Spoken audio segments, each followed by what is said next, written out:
Dumplings are traditional, Tim. We wrap meat or veggies in dough and boil them. Like little pillows. Just like little pillows, and full of goodness. You see how it changes when I fold it, Tim? It gets smoother, like it's learning to behave. It's like it's turning into something new. Exactly. Now we make little pillows. They feel bouncy. Press it flat, then roll it round. Be gentle. Even pleats.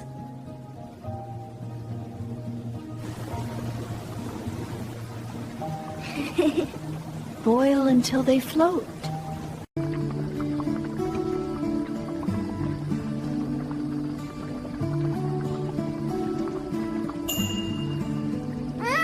Yum! Homemade dumplings are the best.